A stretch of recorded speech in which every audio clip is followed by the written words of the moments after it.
Bonjour pour cette 47e vidéo sur la démocratie implicative. Elle aborde le sujet essentiel pour l'humanité, celui de l'agriculture et de l'eau. L'apparition de l'agriculture marque pour l'humanité une étape fondamentale. Elle l'a fait passer de l'état de chasseur-cueilleur nomade à celui de sédentaire. Elle a fait entrer une organisation sociale sophistiquée. Elle va déboucher sur le développement des villes et le commerce à grande échelle. Pour la France, dotée d'un climat tempéré et de terres riches, l'agriculture a toujours représenté l'une des ressources principales. Malgré la révolution industrielle du XIXe siècle, le pays restera largement agricole jusqu'à la fin du deuxième conflit mondial. Avec les 30 Glorieuses va s'engager un exode rural massif. La guerre a laissé le pays exsangue au bord de la famine. Pendant que les campagnes se vident, la nation va demander aux agriculteurs une mission sacrée, nourrir le pays. À cette époque, un autre phénomène se produit, le baby-boom, qui entraîne une explosion démographique. Pour accomplir ce tour de force, l'État impose un changement de modèle économique à nos campagnes. C'est la Révolution verte. Elle naît de plusieurs facteurs qui se conjuguent pour fonder ce nouveau mode de production. Les premiers engrais chimiques au phosphate sont apparus en parallèle de la révolution industrielle au milieu du XIXe siècle. Nitrate, potasse et azote vont enrichir la gamme au début du XXe siècle. À la même époque commencent à apparaître les premières machines agricoles, en particulier les tracteurs. En 1943, la fondation Rothschild crée dans la banlieue de Moscou le CIMIT, Centro International para la Amélioration del Medio del Trigo. Sa tâche est de sélectionner des blés qui peuvent résister à la rouille et augmenter les rendements. Il réussit à améliorer plusieurs variétés pendant que d'autres instituts s'engagent dans cette même voie avec le riz ou le maïs. Pendant les années 50, de nombreux agronomes vont travailler pour associer tous ces éléments. En France, c'est René Dumont qui théorise cette agriculture productiviste en 1953 avec un livre intitulé « Le problème agricole français, esquisse d'un plan d'orientation et d'équipement ». La Révolution verte associe la motorisation, tracteurs, moissonneuses, les semences sélectionnées, le retournement des prairies permanentes, l'utilisation d'engrais minéraux ou chimiques, l'épandage de produits phytosanitaires. Pour améliorer la productivité, les gouvernements engagent le remembrement ainsi que des investissements publics dans l'irrigation et le drainage. Ils financent la recherche agronomique et la formation agricole. Ils mettent aussi en place le financement de cette transformation radicale en ouvrant largement les possibilités de crédit avec le crédit agricole. Le dispositif atteint son plein régime au début des années 60 et les rendements bondissent immédiatement. Un autre facteur favorise ce changement, l'Europe et la création de la PAC, politique agricole commune, en 1957. Elle entre en vigueur en 1962 et repose sur deux piliers. Le premier soutient le marché, les prix et les revenus agricoles. Le second entre en vigueur en 1999 pour accompagner le développement rural. L'agriculture est le budget le plus important de l'Union européenne avec 45%. La PAC reprend les objectifs de la Révolution verte, d'accroître la productivité pour garantir l'approvisionnement et nourrir les Européens. Avec bien des vicissitudes et des avatars, la PAC a plutôt bien rempli ses objectifs. La France est la première puissance agricole de l'Europe. Au titre de la PAC, elle est bénéficiaire par rapport à sa participation globale au budget. L'agriculture est aujourd'hui soumise à une nouvelle contrainte venue des consommateurs, la demande de qualité et de produits sains. La pression écologique réclame une production plus durable pour protéger l'environnement.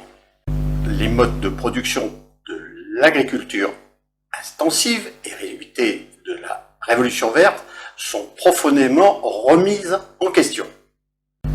L'équilibre est difficile à trouver pour la profession. Les agriculteurs sont aussi soumis à la pression des grandes surfaces qui écrasent les prix. Ce dérèglement du marché entraîne le surendettement de nombreuses exploitations. Le revenu moyen des agriculteurs est en baisse constante. Ces tensions économiques et financières débouchent sur des conséquences humaines terribles.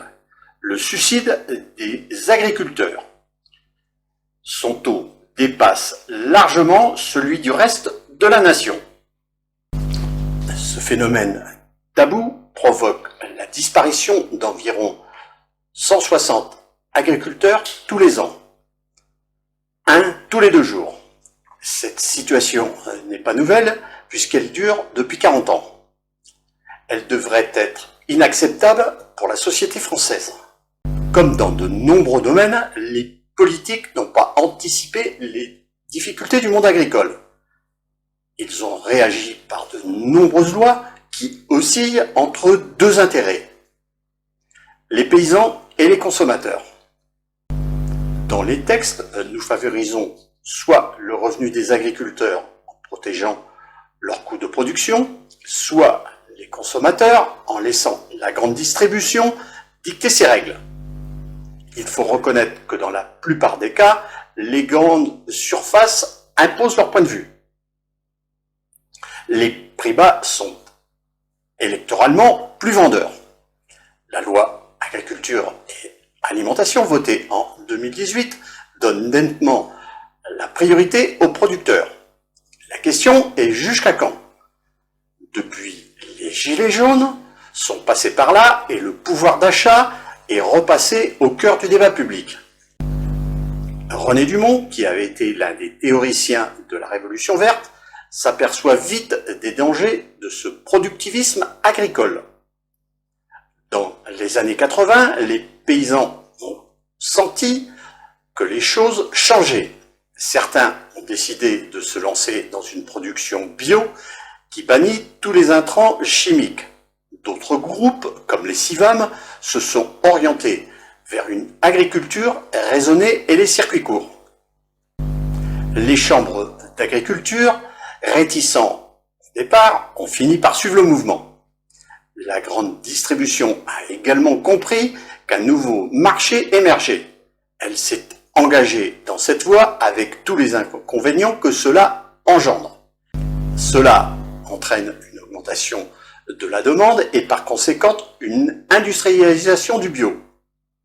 Il faut diversifier les approvisionnements pour répondre à la demande.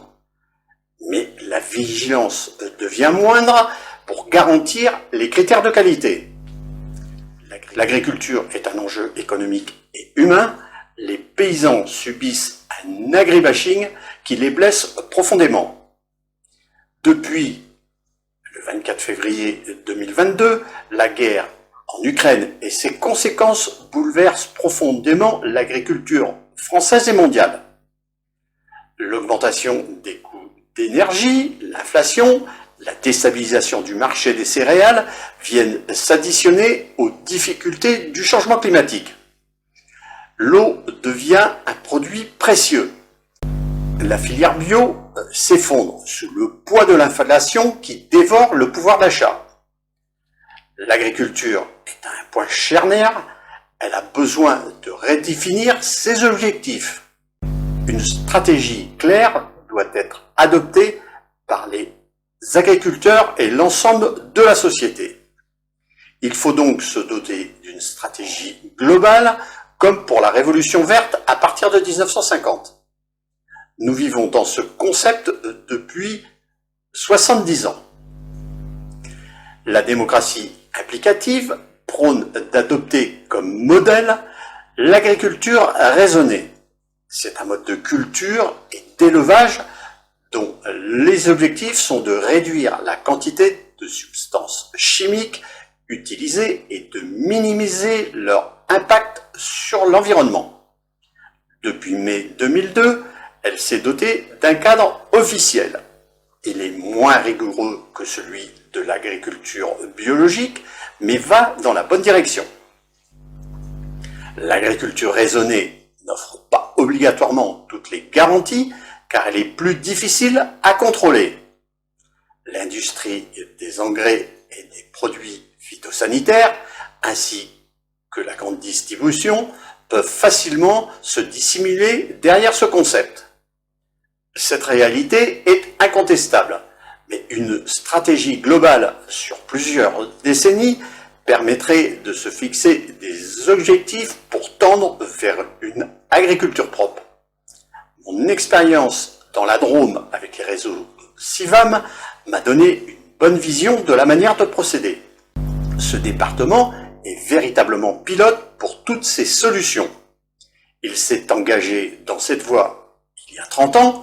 Il est aujourd'hui possible d'en tirer des enseignements réalistes partant d'une expérimentation sur un vaste territoire. Le changement climatique entraîne une modification des cultures.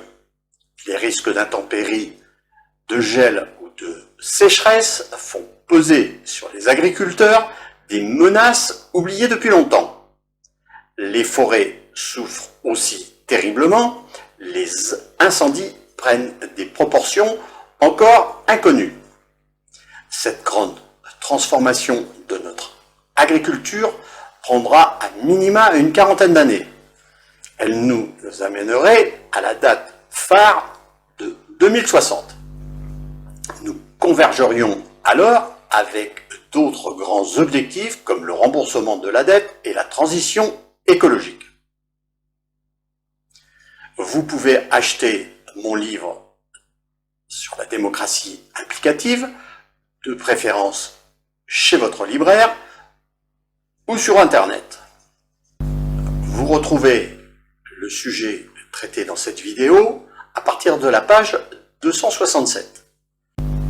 Sur mon site Internet, vous trouverez de nombreux documents. Sur ma chaîne YouTube, vous retrouverez l'ensemble de mes vidéos. N'oubliez pas de partager celle-ci sur les réseaux sociaux. Je vous remercie et à bientôt.